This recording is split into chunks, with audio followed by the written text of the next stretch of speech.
ಓಂ ಶಾಂತಿ. ಮುರಳಿಯ ಮುಖ್ಯ ಸಾರ. ದಿನಾಂಕ 18/11/24. ಬಾಪ್ದಾದ ತಿಳಿಸ್ತಾ ಇದ್ದಾರೆ, ಮಧುರ ಮಕ್ಕಳೇ, ತಂದೆಯು ಅವಿನಾಶಿ ವೈದ್ಯನಾಗಿದ್ದಾರೆ. ಅವರು ಒಂದೇ ಮಹಾಮಂತ್ರದಿಂದ ನಿಮ್ಮ ಎಲ್ಲಾ ದುಃಖವನ್ನು ದೂರ ಮಾಡಿಬಿಡುತ್ತಾರೆ.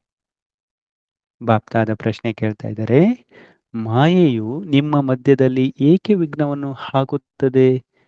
ಯಾವುದಾದರೂ ಕಾರಣವನ್ನು ತಿಳಿಸಿ. ಬಾಪ್ದಾದ ಉತ್ತರ ಹೇಳ್ತಾರೆ, ಏಕೆಂದರೆ ನೀವು ಮಾಯೆಗೆ ಅತಿ ದೊಡ್ಡ ಗ್ರಾಹಕರಾಗಿದ್ದೀರಿ. ಅದರ ಗ್ರಾಹಕತನ ಸಮಾಪ್ತಿಯಾಗುವುದರಿಂದ ವಿಘ್ನ ಆಗುತ್ತದೆ. ಯಾವಾಗ ಅವಿನಾಶಿ ವೈದ್ಯ ನಿಮಗೆ ಔಷಧಿ ಕೊಡುವುದರಿಂದ ಮಾಯೆಯ ಕಾಯಿಲೆಯು ಉಲ್ಬಣಗೊಳ್ಳುತ್ತದೆ. ಆದುದರಿಂದ ವಿಘ್ನಗಳಿಗೆ ಭಯಪಡಬಾರದು. ಮನ್ಮನಾಭವದ ಮಂತ್ರದಿಂದ ಮಾಯೆಯು ಓಡಿ ಹೋಗುತ್ತದೆ. ಬಾಪ್ದಾದ ಧಾರಣೆಗೋಸ್ಕರ ತಿಳಿಸ್ತಾ ಇದ್ದಾರೆ. ಒಂದು, ತಮ್ಮ ಸ್ಥಿತಿಯನ್ನು ಸದಾ ಏಕರಸ ಹಾಗೂ ಹರ್ಷಿತ ಮುಖವನ್ನಾಗಿಟ್ಟುಕೊಳ್ಳಲು ತಂದೆ, ಶಿಕ್ಷಕ ಹಾಗೂ ಸದ್ಗುರು ಈ ಮೂವರನ್ನೂ ನೆನಪು ಮಾಡಬೇಕು. ಖುಷಿಯ ಸಂಸ್ಕಾರವನ್ನ ಇಲ್ಲಿಂದಲೇ ತುಂಬಿಕೊಳ್ಳಬೇಕು. ಆಸ್ತಿಯ ಖುಷಿಯಿಂದ ಚೆಹರೆಯಿಂದ ಸದಾ ಹೊಳೆಯುತ್ತಿರಲಿ.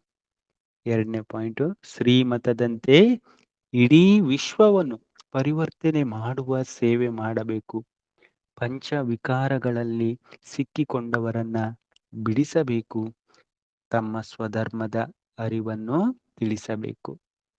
ಬಾಪ್ದಾದ ವರದಾನ ಕೊಡ್ತಾ ಇದ್ದಾರೆ, ಸರ್ವರ ಪ್ರತಿ ತಮ್ಮ ಪ್ರೀತಿಯ ದೃಷ್ಟಿ ಮತ್ತು ಭಾವನೆ ಇಡುವಂತವರು ಸರ್ವರಿಗೂ ಪ್ರಿಯ ಪರಿಷ್ಠ ಆಗಿರಿ.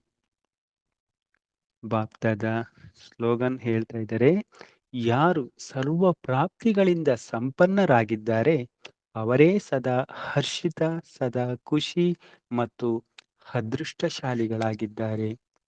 ಅಚ್ಚಾ. ಓಂ ಶಾಂತಿ.